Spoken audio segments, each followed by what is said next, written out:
Hello everyone. सो आज अपन solve करने वाले हैं टू सम प्रॉब्लम।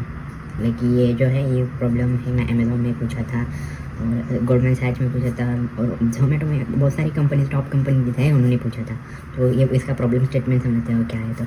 तो इसमें क्या होता है, एक एरे दिया होता है, उसमें लाइक एलिमेंट्स होते हैं 2 3 5 7 8 और 9 और एक वैल्यू होती है टारगेट वैल्यू होती है जो कि लाइक 5 होगी और 10 सपोज 10 होगी। तो इसका क्या मतलब होता है कि ऐसे दो वैल्यूज निकालने होते हैं जिनकी सम ये टारगेट इक्वल टू होनी चाहिए। लाइक सपोज अभी देखो यहाँ पे 2 और 5 नहीं है, 7 एंड 3 इस 10। तो ये एक पेयर है, तो ऐसी जो पेयर है वो निकालनी होती है। तो लेट्स सी अभी थिंकिंग का स्टार्ट करेंगे। तो कैसे सॉल्व करेंगे। मोस्ट ऑफ द पीपल क्या करेंगे, ये सोचेंगे कि BFS लगाने का ट्राई करेंगे। तो ये प्रॉब्लम ये अच्छा है, BFS लगा सकते हैं अपन, लेकिन अपन को यहाँ से फिर एक एलिमेंट चेक करना पड़ेगा। तो इस केस में अपने टोटल टाइम कम्प्लेक्सिटी होगी बिग ऑफ n²। ओके, अगर इस तरह से करेंगे तो ये बिग ऑफ n² करेंगे। तो मैं ऑप्टिमम में जो भी वीडियो में जो बताऊंगा ऑप्टिमम सॉल्यूशन बताऊंगा, उसके नीचे आप कुछ नया फाउंड करते हो तो अच्छी बात है, वेल एंड गुड। बट इसके ये मैक्सिमम मतलब ऑप्टिमम होगा जो भी, और ये अगर आपने बता दिया तो इंटरव्यूअर खुश हो जाएगा, ऐसे सॉल्यूशन बताऊंगा। तो इस केस में देखो अभी ये हो रही है कंपैरिजन हो रहा है। ओके, तो इस केस में अपनी को क्या है, सोचो ज़रा हैश मैप से इसको सॉल्व करेंगे। कैसे सॉल्व करेंगे वो बताता हूँ। तो हैश मैप में जाएंगे तो ये एलिमेंट अपन हैश मैप में डालेंगे। सपोज ये 2 मैंने हैश मैप में डाल दिया। ओके, और उसका इंडेक्स अपने को इंडेक्स भी चाहिए तो इंडेक्स डाल देंगे, उसका इंडेक्स है 0। ओके, तो अभी देखो ये वैल्यू अपन ये वैल्यू से माइनस करेंगे। ओके, लाइक सपोज 10 में से 2 गया, कितना बचा 8। तो 8 ये हैश मैप में प्रेजेंट है क्या, अगर नहीं है तो नेक्स्ट वैल्यू पे मूव करेंगे, लाइक 3 पे जाएंगे। अभी देखो 10 में से 3 माइनस करेंगे, कितने बचे 7 हैश मैप पे, इसमें बचे, इसमें नहीं है तो सिंपली 3 ऐड कर दो और उसका तो 1।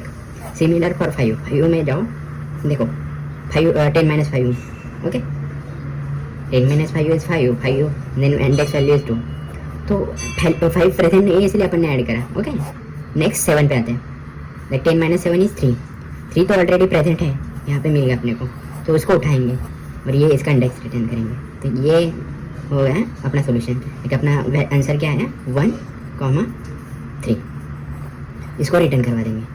तो देखते हैं अभी कोडिंग में कैसे करेंगे। कोडिंग उसका सिंपल है यार, आपको अगर थोड़ा बहुत भी कोडिंग आता है तो ये सॉल्व करवा ही लेंगे।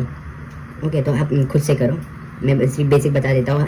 नया हैश मैप बनाओ, हैश मैप बनाएंगे, उसकी जो भी है, आप जावा में कर रहे हो तो जावा में सिंटैक्स लिखो, सी में कर रहे हो तो सी में लिखो। फिर उसके बाद एक फॉर लूप लगाओ, फॉर स्टार्ट 0 से स्टार्ट करो, n तक लेकर जाओ और चेक करो इफ़ लाइक हैश मैप का भी जो मैप डॉट कंटेंट की देखो ये होता है, ये अलग, ये जो कंटेंट की कंटेंट्स की जावा में लिखा जाता है। कंटेंट्स की कौन सी, ये पर्टिकुलर ये वैल्यू क्या होगी 10 माइनस टारगेट माइनस जो भी वैल्यू है 2। सपोज यहाँ पे टारगेट माइनस जो भी अपनी वैल्यू है यहाँ पे एरे ऑफ आई। तो जो भी वैल्यू अगर प्रेजेंट है तो अपने को पेयर्स मिल गए और रिटर्न करवा दो map dot get this particular target minus array of i and then उसके बाद इसका इंडेक्स आई, रिटर्न करवा दिया, आंसर आ गया। दैट्स इट, इतना इजी था ये। इसका टाइम कॉम्प्लेक्सिटी क्या होगी बिग ऑफ n। कैसे, तो अपन एक ही बार ट्रैवल सर कर रहे हैं इस सब एरे को, तो क्या होगी सिंपली बिग ऑफ n²।